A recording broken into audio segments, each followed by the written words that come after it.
allow this generation that they fought for to be put to shame. You will not allow our enemies to triumph over us. For no one hopes in you and never come out in shame. But shame shall encompass all of them who are treacherous.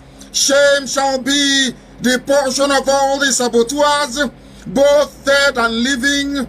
Shame shall become and will be the portion of those that persecute your children. You will show us your way, for we are nothing without thee. You will teach us your paths. You will guide us in your truth. You will teach us, O Elohim, because you are Chukokika Biama, our Savior and our Redeemer, and our hope is in you and you alone. Every day, every morning, every night, we ceaselessly call upon your holy name, that you may have mercy upon us, that your love and your grace may abide within us. Do not remember the sins of our youth. Do not remember the sins of our fathers and our ancestors. Do not count our rebellious ways against us. According to your love, O Elohim, please have mercy upon us and give us Biafra in our time. For we are upright in thy word. For we are guided by the instructions you have laid down in your commandments, that sin may not have any hold over us. Come and guide us in your humble way, and teach us to be that which you have destined us to become. For we have no other God apart from thee. We have no other creator apart from thee. For the sake of your name, not for anything that we may have done, not for any righteousness that we may have possessed. Elohim, forgive us our iniquity and have mercy upon us. Grant us Biafra in our time, that your name may be exalted, that your name may be praised, that your name, O Elohim, may be lifted up above every other name, now and forevermore, we pray.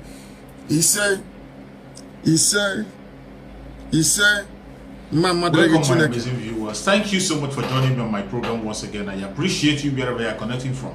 If you're joining me from any part of the world, I thank you very much for your contribution to the channel.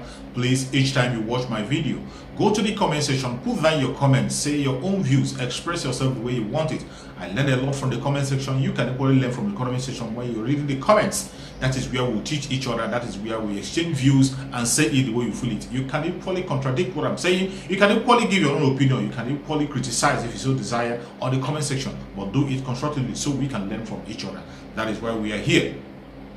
I am presenting to you issues that are happening in Nigeria. Things are happening in Nigeria. A lot of things are happening on daily basis. A lot of problems are happening on daily basis on different angles.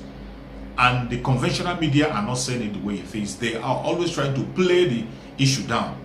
You can see the conventional media are even the most terrible thing that we are fighting in that country called Nigeria. The conventional media are the major problem. They are major problem, and they are carrying along the international media, making them not to report exact situation of things in Nigeria. When things are happening, you will see them. They will never go to the front to investigate. They will never do any investigation whatsoever. All they wait is for the information minister in Nigeria to give them information, and they will just put it out the way they are being informed, pushing out a lot of lies. That is why we have to come online on a daily basis to debunk all those lies that they are pushing out against us. A lot of lies have been pushed against IPOB, against Biafrans, against innocent citizens in Nigeria. So many lies are being pushed out. And if you do not come online to debunk all those lies, people will think that those things they are saying are true, but they are all lies.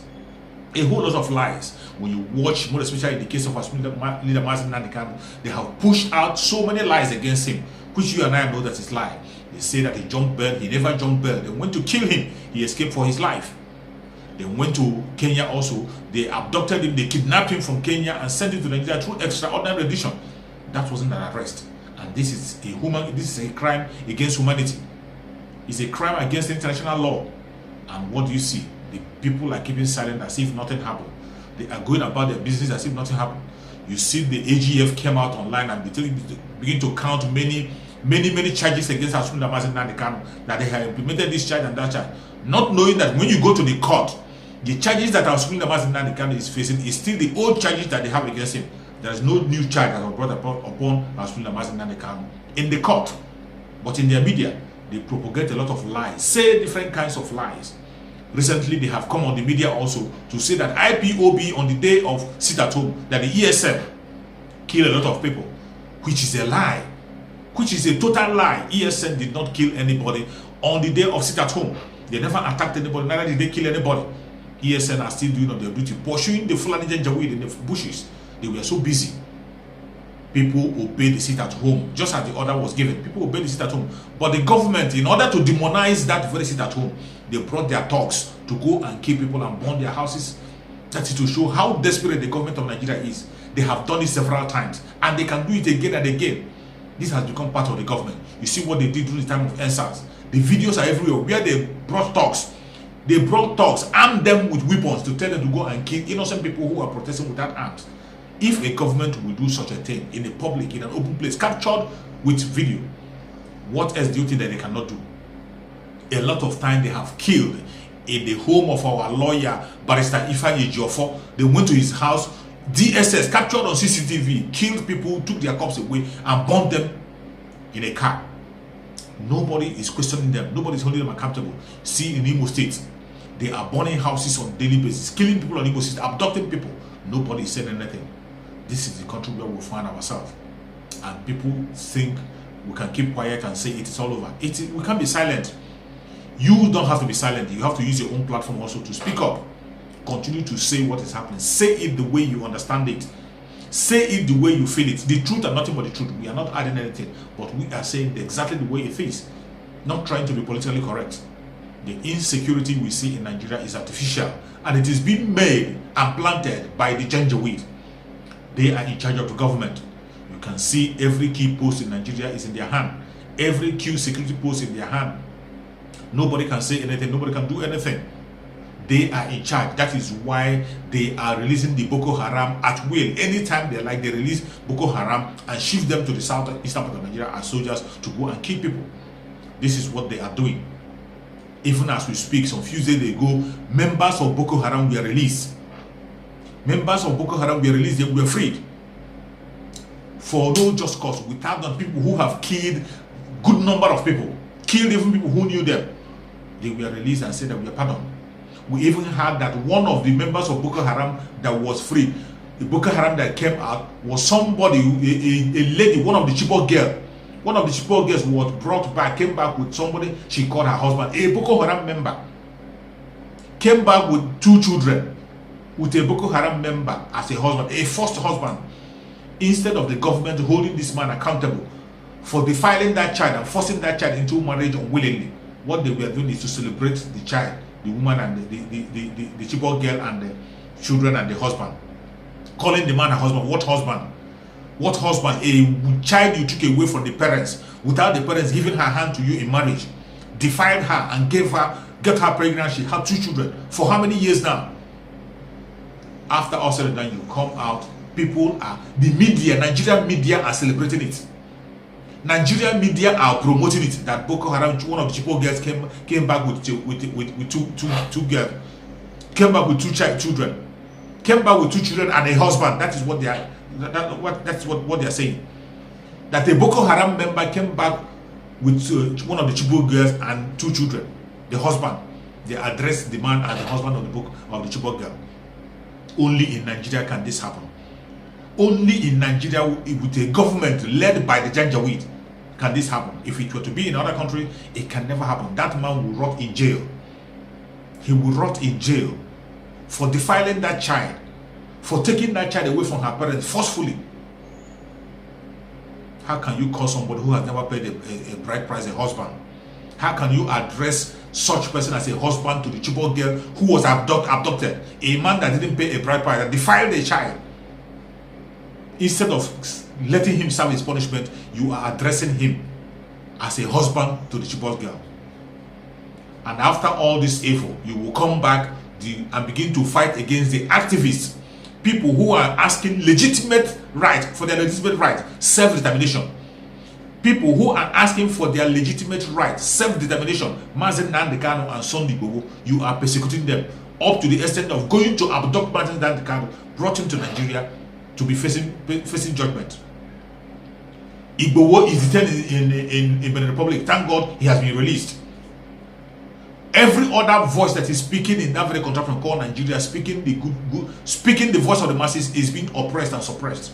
Meanwhile, the Boko Harams are celebrated. When Boko Haram come out and say that he had repented, they give him a trophy, put him on salary, and begin to celebrate him. This is a country that you are part of. This is a country you are willing to be part of. And when a Biafran stand up and tell you that I am Biafra, I'm not Nigeria, you'll be wondering why. When we say we don't want to be part of Nigeria, you'll be wondering why. These are the reasons why we can never be part of this Nigeria. A Nigeria that kills its own. A Nigeria that celebrates mediocrity and kills intelligent ones. A Nigeria that will never celebrate what is right. A Nigeria that supports evil. We will never be part of that Nigeria. Never ever. The government of the Janjaweed, who is in charge in Nigeria now, that is never going to let go, have brought so much insecurity that people can no longer talk. Maybe when we say, people will think that we are exaggerating.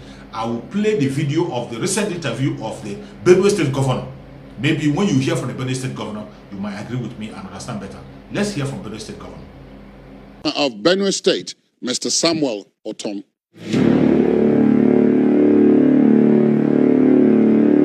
Your Excellency, nice to see you again. Welcome to the program. Thank you very much. The situation we find ourselves now is different from the situation when I last spoke to you about 2 years now, going to 2 years, just before COVID arrived. Do you think the situation, with everything considered, is better today than it was then? And if so, and if not, why? Well, I will say yes and no. Yes, because there are more committed efforts than what we were seeing in terms of security. And of course, without security, there can be no meaningful development. In fact, there can be nothing going on. Schools will be affected, farmers will be affected, government will be affected as we have it. But we are not there yet. And I still want to emphasize that we're living in a federation. We have federating units. We have the federal government, we have the state, we have the local government. And I think that the coercive forces, the security agencies, are purely the responsibility of the federal government. What we do as state, yes, we are chief security officers, but in court. And so it requires the political will from the federal government, and with we complementing, to get to the destination for security in this country. So far, I say no, things are not better. Yes, there have been some minimum efforts, but we need to go to the maximum. Then things will be better. The cooperation between security agencies in the state and the state government, as far as I'm concerned today, is better than what used to be. That is appreciated. But I think that the federal government will need to do more. I see a lot of lack of commitment from the part of the federal government in ensuring that we have security in this country. And I give you an example. Recently, the federal government have demonstrated the capacity, the will to go after Nnamdi Kanu, who was leading Ipob. And I am told that he was even arrested in a foreign land with the cooperation of Interpol and so on. And today, I hear that Sunday Igboho have been arrested, you know, with that kind of commitment, it shows that, yes, the federal government have capacity. Today, bandits, Fulani militia, are terrorizing the entire country. The country is in disarray. And these Fulani militia have come out with video clips and sent to the people that they were brought here by government. Everybody have seen that. I have also watched that video clip. And I'm sure you have also watched it, and many other Nigerians. And they have identified where they are. It was amazing that a top government official came out to say that the Fulani militia and bandits are invisible. How? Are they spirits? And so why is the government not going after this Fulani militia and bandits that are terrorizing the entire country and terrorizing my state? Just 2 days ago, 2 humanitarian workers in my own village who went to offer of humanitarian services were gunned down by this Fulani militia and their phones taken away. And one of my relations from my council ward, who is a 200-level student in Benue State University, there were 3 on that motorcycle and they were gunned down. And the Fulani militia took the phone. When one of our brothers called, they confirmed that, yes, they had killed them and they are in possession of the phone. And that they should tell me to repeal the prohibition of open grazing law and provision for ranching. Otherwise, they have the right to continue to kill, since I said there will be no open grazing in Benue State. They will continue to kill my people. So that's the reason why they say they are focusing on Benue. Of course, that is what they said. But your colleagues now, your other 16 colleagues in the south, sorry, 17 in the south, and now your other colleagues in the north too are banning open grazing. The ones in the south say by September 1st, there will be no such thing and the laws will be in place, just like your state has a law. So you see, it is amazing. I'm very surprised when you hear Militia come out to take responsibility for sending these bandits and militia to kill us. When you hear Fulani nationality movement, taking responsibility for the killings in Benue and even the attempted assassination on my life. And after reporting up to today, I have not heard any apprehension from security agencies and all that. And so for whatever reason they have, because they have been exposed, because this is not an ordinary invasion, it's an invasion to take over the land, and they have said that they have not hidden it. I have documents and press statements from Fulani Nationality Movement and Militia who say that except Nigerians and Benue people decide to live their own same way of life, otherwise they will not know peace. I have documents from Funam who said that they will continue to kill, that this is a continuation of 1804 jihad, that they came here in Benue and were defeated, that they will continue it and they will kill our people, they will rape our children, they will rape our wives, they will send the people away. They have the resources, they have the power, they have the armory to destroy us. These are not hidden things. I have written reports to the presidency, I have written to the vice president, I have written to security agencies and attached copies of this press statement. This provocative press statement, I have given it to them, but yet no action. And today you tell me those people are invisible. They are in Abuja, attached with heavily armed security agencies and are moving about. So how can you deny that government is not aware of this? And when the bandits themselves are coming out to say that, yes, we are being sponsored by the government, how can they deny it? So are you saying, Your Excellency, that the operation that was set up, the one that had the army, the police, and so on, and that was sent to Benue after the imbroglio with the former Inspector General of Police, who was asked to take action then by the president but didn't, has not achieved much? No. This one they have done very well. Operation White Stroke, they've done well in terms of curtailing general criminality, not just the bandits, not just the Fulani herdsmen, not just the kidnapping activities here in Benue State, armed robbery and other forms of criminal activities, courtesan and all that. They've been very supportive and they have done well. I must commend them since the inception. They have done well, but the challenge is truly they are overwhelmed. They're overwhelmed in the sense that the manpower is not enough, the equipment is not enough, and of course, other logistics that would have helped. On our part, with all the difficulties, but we try to support them, but it has not been easy.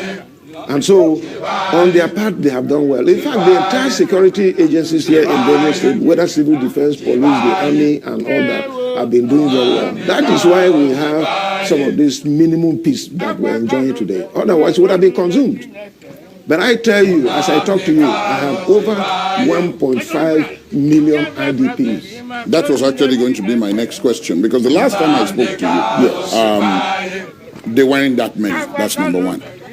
But then you were also still overwhelmed at that, as far back as then, by the number and providing for them. And at that time, you had said you had no assistance from the agencies that should ordinarily step in to help when this kind of situation arises. Has that situation changed? What's the situation? There is assistance from even the agency, but it's a peanut compared to the number of IDPs that we have. They keep increasing every day because the attack has not stopped. And even those who attempted to go back to their homes, they were killed. And today, I see danger coming ahead of us. Why? This number of IDPs, there are over 1.5 million, we are still counting. And what is the population of Benue State? Just about 7 million by projection. And now you have 1.5 million, over 1.5 million. And these people, the young men, the children are not going to school. They are not living in a normal camp.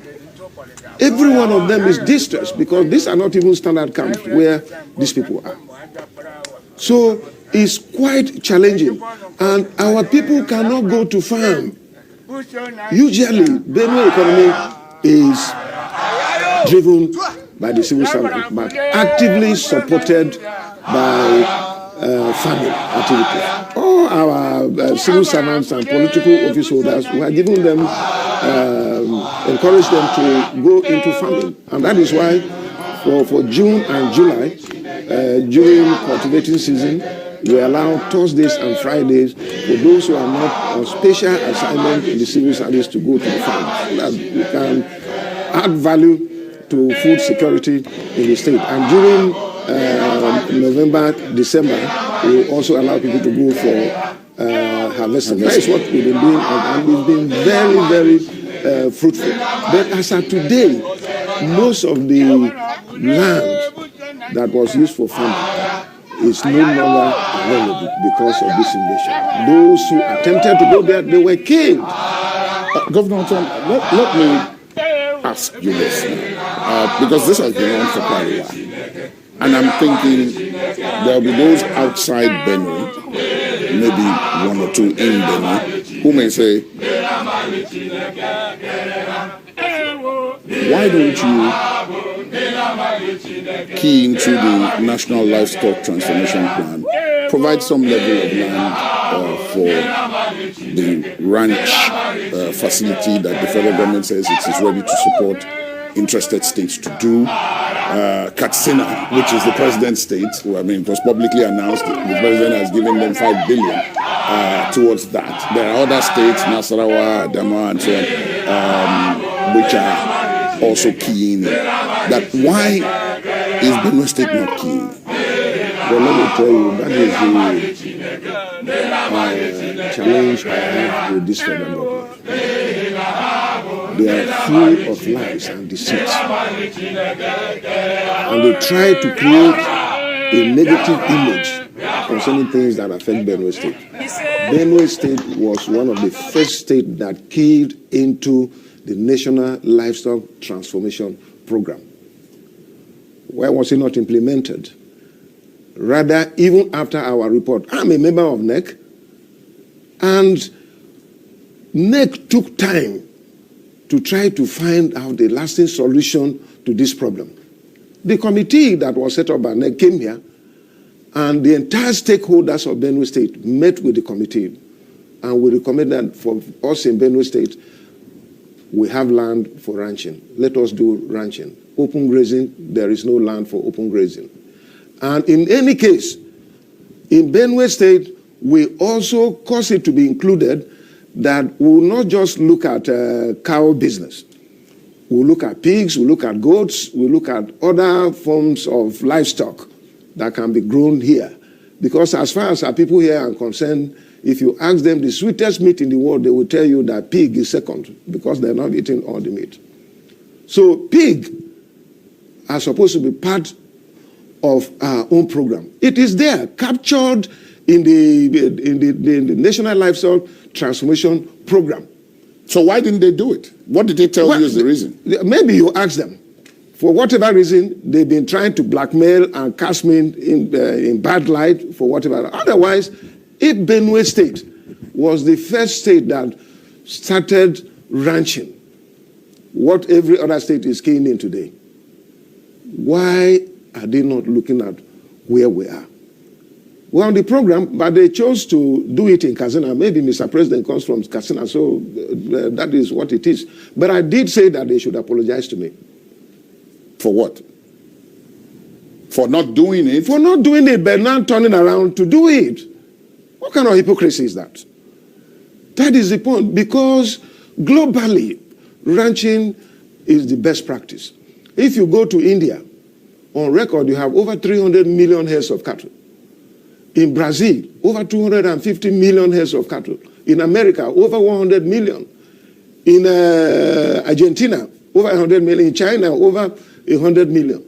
In Nigeria here, the total number of cattle that we're talking about is just about 20 million heads of cattle. Why has it become an issue about this? Why have they refused to ranch? But all these countries that I have mentioned, all of them are ranching their cattle. So why have they refused to do that? So now that they have seen that what we started in 2016 is what will really solve this problem, they would have apologized to me and also provided money to me first in Benue State.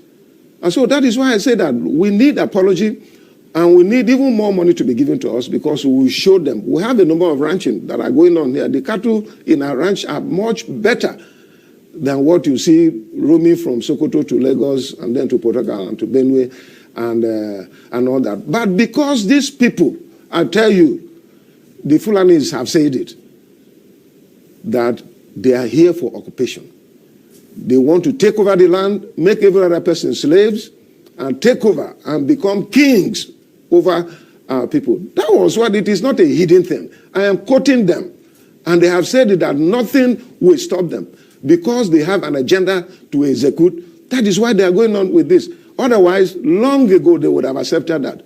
If Katsina now is doing ranching, and I heard the governor from Katsina who said that open grazing is un-Islamic, just like Christianity in the Bible, in the Exodus. Open grazing is a sin, and you are punished. So if Islam and Christian are saying, and Christianity are saying the same thing, what is stopping us from doing the needful? But worst of it, these people who are here, who are calling themselves bandits and are kidnapping our children in school, who are calling themselves Fulani militia and are killing people and driving them from their land and taking over Why is federal government not going after them? Like they went after Sunday Igboho and went after... It's at that point that I want to then ask the next question about your role as Chief Security Officer, which you made reference to earlier. You are Chief Security Officer of the state, but as you pointed out, all the coercive agents of state are federal government owned and operated. So they don't report to you. The argument, of course, has also been made on the other side that they are federal government agencies, but that every state, including Benue, has a state security council, and that the military commanders in Benue, as well as the police commissioner, are members of the state council, which you as governor, you chair. Yes. And that any instruction or directive coming from there, they have no choice but to obey. And that if indeed there are part of them who are refusing to obey, they have no records of you having reported that this particular person or this particular command and so on is refusing to obey you. I've already told you. I told you that in Benue State the security agencies are cooperating, by just that they have limitations. But my apologies again for butting in. Back then, you set up a group which was community volunteer guards. Yes. Yeah. What has happened to that? No, let me respond to this one you're saying first. Yes. I am the chairman of the State Security Council of Benue State, and all the security agencies are cooperating with me. To that extent, I have no problem with that. But I have told you earlier, they have limitations, which requires the federal government to actively support them to activate their equipment, provide the logistics. We do on our part as state governors to complement what the federal government is supposed to be doing. We provide logistics and all that to security agencies within our limited resources. I don't have problem with that. But when they have challenge with manpower, they're not enough. When they have challenge with logistics, then it becomes a problem. But if federal government wants, as they have done in the case of Eastern Security Network, and then they saw the Igboho thing, if they want to stop this, they would have stopped it long ago. And that is what I'm saying. These Fulanis are very vocal, and they come out and say that we are here. Let them come. They challenge government. There are some people who say that you have been told, and you can confirm if that is not true, that you have been told that except you go back to the APC, this will not end. Well, I don't know about that. I'm not prepared to go back to APC now. I'm comfortable where I am today. But some of your colleagues are going back. It doesn't matter. That is their business. Politics is a game of interest. No permanent enemy, no permanent friend. I was in APC, but I was in PDP first. I left for APC because I wanted to be governor in 2015, and I was denied in 2015. So quickly, the APC in the state saw that, yes, I was a material to beat. And so I joined them and I won the election.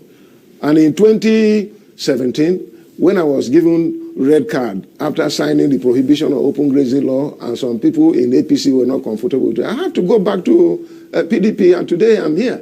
And so I'm comfortable with PDP. The truth is that if you talk about APC, why am I going to APC? APC have failed this country. Is it security? Is it economy? Politically and socially? Where are we today?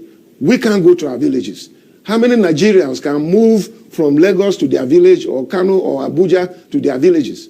It is a problem. APC have completely failed. So why should I go there to join them? To do what? So it doesn't matter. I have been blackmailed. I have been intimidated. That has been told to me.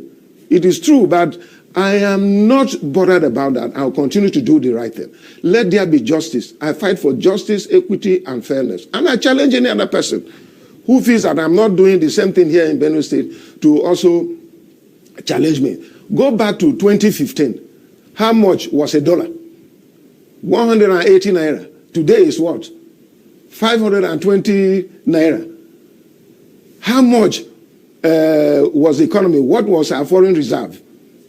Check all those ones. Go to the organized private sector. How many businesses have folded up from 2015 to date? This is the challenge. How many people have been thrown into the unemployment market? This is the problem. And nothing is being done to ensure that we promote things that can add value and provide jobs and provide opportunities for our people. Government at the state level, at the local government level, at the federal government do not have the capacity to absorb our children that are coming out of university. So this is a big challenge. 2 years ago, I did a joint convocation in Benue State University and we graduated 40,000 of our children. And I went to Obokolo. We graduated another 37,000. So where are the jobs? And when the private sector is dead, it becomes a problem. Where is the electricity? Check 2015 and today. Where are we? So this is the challenge we have, and nothing is being done to take away our children on the streets. And most of them, as of today, they have gone into drugs because they have nothing to do. I have traveled to some number of countries, and what I have seen happen in Asia, in Europe, in America, and other parts of the world is that the private sector is responsible for driving the economy. Government regulates, brings in, put policies in place, and monitors to ensure compliance. But largely, to take these children out of the street, it is the organized private sector. That is where I come from. I'm a businessman before I became governor. And the intention is to allow the private sector, if they have the opportunity, they can really solve some of this problem. And some of these courtesan, kidnapping, and that are going on, if our children are engaged, you will see that it will reduce to its barest minimum. Before we leave that subject, I must ask you, because it also came up when last I spoke to you. Economically, you've talked about the limitations, but in terms of Benue State, for example, you said civil servants drive it. The reports that are out there are that there are problems with salaries, pensions, and gratuities, not just in Benue, but I'm talking to the governor of Benue State, so of course. I'll ask about Benue. Of course. Are those problems still there, or have you managed to I can't pay share off? away from that, and that is what the federal government used in insulting me. Anytime I try to offer suggestions that will help, they will say I should not talk, I should go and pay salaries. I've been paying salaries since 2018. I've been paying salaries.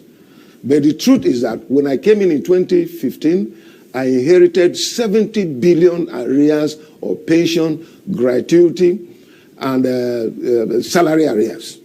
That is what I've been battling with. With the bailout funds we got, I applied for 70 billion. We were given 28 billion, just like other states. But other states, because I'm not in APC, they have refused to give me the second tranche. So they have maintained this.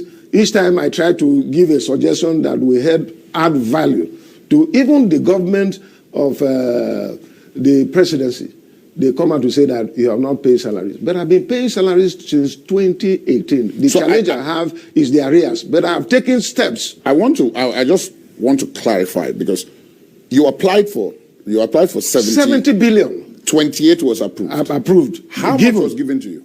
28 billion was given to you. Given, and we paid. We used it in depleting the 70 billion that we inherited. So a balance of about 42 billion was left, but through some other engagements and resources that we have gotten, I think we have reduced that to about 37 billion as I talk to you now. So that is the challenge. But some states were given the second tranche because they were in APC. Me, I'm in PDP, so I've been refused to be given so that I clear, so that they use it to say you are not paying salary, so you should not talk. But we have been paying, and the civil servants are happy with me. They have not gone on strike. The pensioners will have sat and agreed. I have domesticated PENCON law. We're just waiting to reach a threshold that we can borrow money from PENCON and clear the arrears that are pending. we're one of the states that we have domestic, because that will be the final solution. And in the next few years, no pensioner will be suffering from collecting his gratuity or pension. Everybody will be there. They have registered. It is ongoing. I've established the Pension Commission here in Benue State. They are operating. We have already been able to invest up to 1.3 billion naira, as I talked to you, since we started in this the program fund last year, to the fund of Pencom. That is why you don't have the people that I'm working with, the civil servants, moving against me. They would have done that since. I've been very transparent with them, and what is their entitlement, I give it to them. And by the grace of God, the projects we have executed is as a result of the support we get from our bankers through project financing. They domesticate whatever money that is agreed upon, and they pay to contractors directly. It doesn't come to state. And so, can you expand on that a little? Because I know that when I spoke to you last, you mentioned one or two of the projects, but now I know that there's something that is under what you call your scorecard, your medium-term scorecard. Yes. So under that, what has been done? Because that's another accusation why is he spending all his time on open grazing? He's not executing any projects. You know, it's a narrative. Yes. To paint me black by the federal government. They sponsor people. Instead of using money to do meaningful things to support the state, they are using it to castigate me for no reason. Benue people appreciate what I have done. A number of roads have been constructed here in Benue State and commissioned. Electricity project, a number of them. On health service delivery, we have several comprehensive health centers built and constructed. The general hospitals we have, we are renovating them, and in some cases, reconstructing them. And in all spheres of life, in sports, we are there. We have not left anything out, despite all the challenges of financing here, security and all that. We have been able to impact on the people. Those people who do press conferences in Abuja, they collect money from the presidency and do it. But they can't come here and do it. They know that they are lying. I constantly have stakeholders meeting, and it has been very fruitful. And all the times we have, the vote of confidence is moved on me, and the people are working with me. And as far as I'm concerned, as I always define democracy, is government of doing what the majority of the people say. So for me, I am doing their bidding. That is why I don't have any problem with them. Traditional rulers, civil servants, I'm all the people, politicians here. Because you mentioned I don't hear about anybody decamping from PDP in Benue. Not in Benue. You won't hear that. I have to ask you this because rather people are decamping from APC every day and joining me in here. I have to ask you this because, of course, there are so many of your colleagues who have pointed out that it was essential to democracy, and so the drama that followed it was not unexpected. And I'm referring to what happened at the National Assembly with the Electoral Act Amendment Bill. There was a lot of drama. I don't know if you were able to follow. I'm really disappointed. Why? With especially the APC legislatures. Yes, democracy is about the majority of the people, what they say. But there are certain things in government that you don't politicize. Electoral law, today you're APC, tomorrow you may be in PDP or ABGA or any other party. So if you do a law to suit what you're planning to rig election, and you tailor it towards that, then you may be in another party tomorrow. PDP was in government for 16 years. And in those days, one of my chairmen, which I disagreed with him, he used to say that PDP will rule for 60 years. Did they rule for 60 years? The 60 years was 16 years. Today, it is APC. I heard some APC members saying that they will rule for 100 years. They are not God. Power belongs to God, and he giveth it to whosoever he wills. I honestly want to advise Mr. President, if he is the same President Buhari that we know as a man of integrity, let him not sign that electoral bill. He should send it back to them. But the APC has denied, both as a party and the individual has been, that they have any plans to rig the election. Rig any election. What do you expect them to say? What do you want them to say? Well, what they say is that the PDP, which is accusing them of planning to rig the election, should provide evidence. Which election have they been? The evidence is that why did INEC and NCC accepted that they have the capacity to transmit results electronically, and yet they rejected it? Why did they do that? It is very clear. Because they want to look for a way of rigging the election so that the actual people who vote, their vote will not count. It will be the people who will be counting that their vote will count. And in most times, those people who are counting are not even voters. You know? So that is the trick. We have seen them, but they will not remain there forever. APC will not remain there forever. They are not God. It happened to PDP. It can also happen to APC. So my advice to Mr. President from my heart is that he should hear the cries of Nigerians. Go to the media, social media, the conventional media, everywhere. Hear comments of people. Hear the comment of the former chairman of INEC, Professor Jega. You heard what he said. You know, it is really shameful that they are reducing this country to nothing. Lack of rule of law. The rule of law is no longer respected. Patriotism is no longer there. Integrity is no longer there because they want to remain there forever. But they are not God, though. There is God.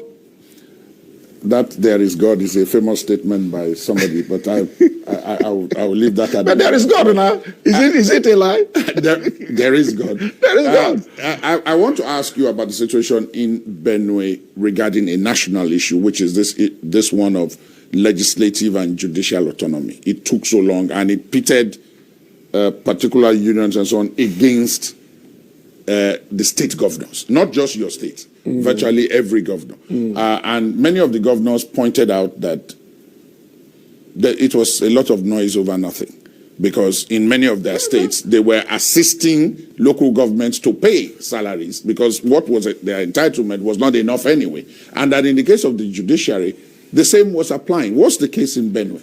Look, the case, I have ever supported autonomy, whether at the local government level.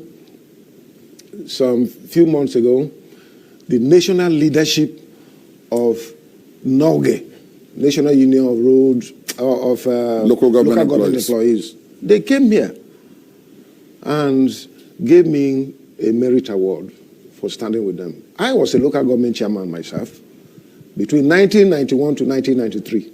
Indeed. And we had local government autonomy, though some people did abuse the autonomy that was given to us.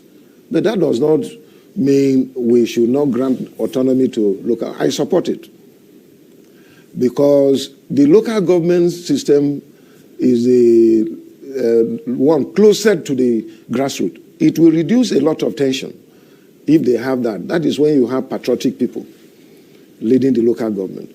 On judiciary and legislative autonomy, I don't have problem with that too.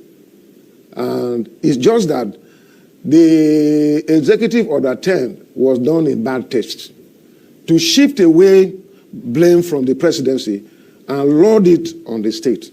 There was no need for any executive order. It's something that can be discussed. This is something we're already doing. At the end of every month, allocations are made to the assemblies, to the judiciary and all that. But I'm still studying a suggestion that one of my friends, a lawyer, brought to me, because the issue of judiciary, the federal government has a responsibility. We have responsibilities for just the magistrate and all that. But that notwithstanding, it was collectively agreed that one, we will challenge the Executive Order 10 at the Governor's Forum.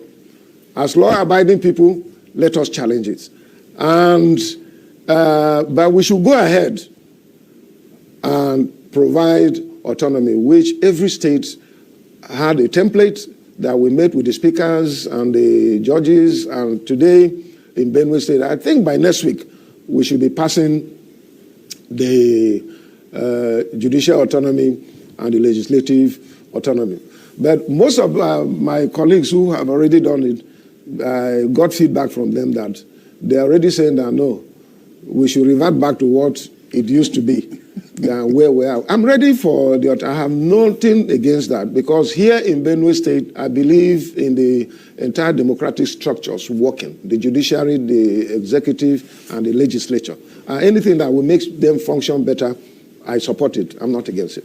Then the other one has to do with the minimum wage, the national minimum wage. Yes. That has been a continuing controversy. Yes. Because the governors had always said each state should be allowed to determine. Labour has always said no, that there should be a base and then each state can pay differently beyond that base. It will amaze you to hear this about minimum wage. Since I came in 2015, I've been paying more than minimum wage. Yes. The money, that is one of the problems I have. I have a very large wage bill here in Benue State compared to other states. In fact, why is that so? Let me say this before I explain to you. In the entire North, Benue is paying the highest salary. It will amaze you, but look at us here. An economy that is driven by civil service and then farmers. So our IGR is next to nothing. In the entire country, Benue State is number 3 after Lagos and Rivers. We are paying the highest salary. So when the issue of minimum wage came, I called Labour, we sat down, and we brought figures from other states. Look at what other states are saying, even with the minimum wage, and you're still taking higher. So what do we do? Is it not better to maintain what we have? Most times, people who don't understand, but the workers in the state, they understand very well. So what we agreed at the end of the day was to say that levels 1 to 6, any person who is on less than the 30,000 minimum wage should be upgraded. But the level 7 to 17, they all agree that truly they understand the situation. I have never had any problem with Labour here in Benue State because my actions are very, very transparent. Why my wage bill is high is because of what I inherited, and I couldn't reverse it.